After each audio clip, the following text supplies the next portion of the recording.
Today I had the opportunity of talking to a couple of young men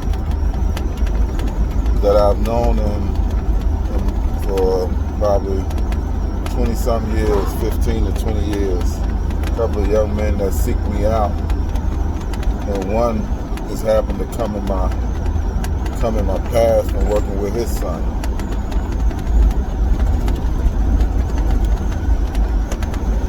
But the thing I want to say is, a lot of people look at us men that, walk with something and carry something that they see that gives them that sign to say, I want to talk to him. I want to find out. I want to pick his brain. I want to find out where he's at or who he is. And I think a lot of times we always want to show the good side and the happy side of things. But today I got a chance of talking to a couple of young men that gave them the opportunity to know what I come from and who I am and all the trials and tribulations that I have encountered throughout my adult lifehood and my young lifehood. So that gives them the understanding that, that they're special too. Because of somebody of my magnitude that they see for now, as somebody that's making a difference compared to somebody that was assisting in destroying the communities. They gave them an opportunity to realize that something in them that's different, something in them that's changeable. And when we operate and realize those things inside of us, it gives us that ability to be proud of ourselves. It gives them the ability to look at themselves and say that I'm better than what my behavior represents at times. I'm stronger than my character. Because a lot of times we stand and we hold ground on our character and who we was. And truly who we was only created the man that we are. So trying to represent some part of righteousness and some part of correction, young people need to see that. A lot of times they see us judging and criticizing their behaviors, but we were like them, or some of them was worse than them. So giving them the chance to understand that, it's not as bad as you think. You can come out of this. And one good thing that I love about it is you can change throughout travels and decisions and situations. You're able to change. You're able to give something back that wasn't necessarily gave to you. I wasn't necessarily gave patience as a kid. I didn't understand that I could make mistakes as a kid. A lot of times you held accountable for your childish behaviors as a kid, and you grow up as an adult and you victimizing yourself upon the actions that you did as a child. And that's only because parents sometimes are so afraid of the direction that you're going in that they don't understand that they still have to have compassion, because they are the same ones that walked that same road at one point in time.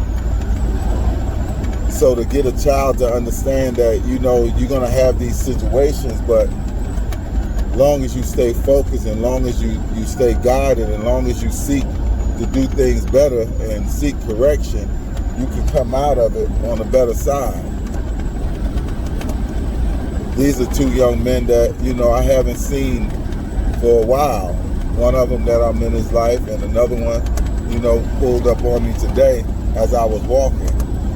And that's the thing when you're focusing on and worshiping and staying in tune with God, that He uses you. He was riding down a road where my house is, and he said to himself, because he's been dealing with something in the relationship for the past 7-8 months, he said today, he was like, man, I was thinking like I need to talk to Mr. J. I need to see Jay. Uncle Jay, I need to see him. And as soon as he thought it and felt it, here I was walking, taking my daily walk. But mind you, my daily walk got distracted this morning for family matters. So it stagnated my walk first thing this morning. But that's the key of understanding where we're supposed to be and the time we're supposed to be a certain place. If I would have took my walk that morning, God wouldn't have been able to use me to talk to him, to give him my ear to hear. So with that being said, I just want us to understand that when you stay in tune, you stay in prayer, you stay in worship, you stay studying, you stay trying to correct the errors of our ways from our past and not submitting ourselves to the flesh to behave in a manner that we know is not conducive to where we want to go, then God will start using us and setting us in places that we need to be set. It's not about glorifying me, because I'm nothing but somebody that can give him a message that was given to me.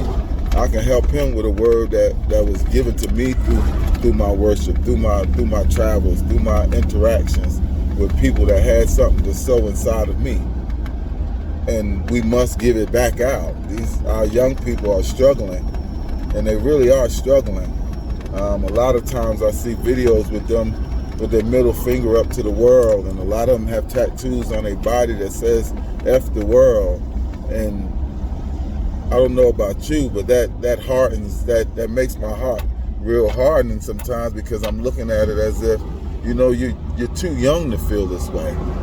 You're too young to take on the attitude as if the world is that bad or my life is that bad. That's why I gave my story to these two young men today, so they can see that your life isn't that bad.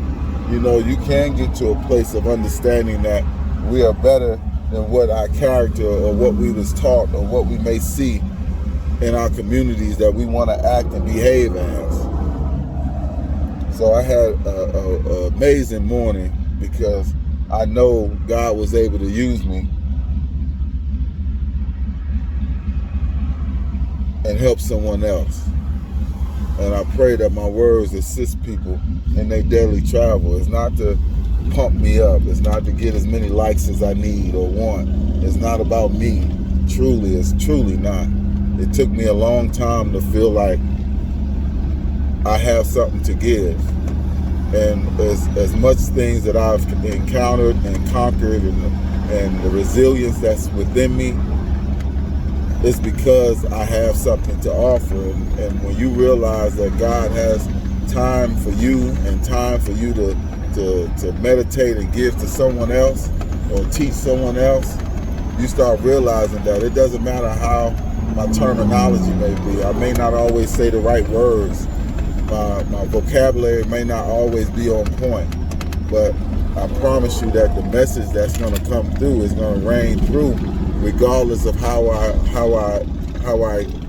bring it across. And I want all of us to know we have the ability to change. We have the ability not to be victimized by our character and by our flesh, so we can be that asset to others, so we can be a warm place for these children where they can bury their head in your chest and cry. I can't tell you how many times that I come across young brothers that literally would put their head in my chest and break down because nobody else is hearing them or seeing them, because they feel as if, oh man, because I'm out here in the gangs and I'm out here doing this and doing that I'm no good and I'm not worthy, or your parents are saying things that's breaking you down and not lifting you up, even though that they wasn't always perfect and they didn't always get it right. So I just want the young generation to understand and know that you have somebody here that's not going to judge you. I'm going to tell you my story, and then once I give you my story and my background, then you can decide on, this is a man that been through it. This is a man that been through stuff that really he shouldn't even be here to be able to talk to. So it has to be something in what he's saying, because his story and his testimony is so strong that the only way he could have made it through some of the things and the warfare, the spiritual warfare that's been on the attack of my life since I was a child, since I was a baby, being sick early. So understanding that for me to come through it and stand here and be able to tell you something, it's not telling you, I'm just trying to be an example of it. And that's what we all need to practice more on. It's time to let go of them immature ways. It's time to let go of that immaturity that we hold on to. If we've been doing something our whole life, let's try something different. Let's try something that's going to help us and correct our behavior. Everyone, have a good day. Peace.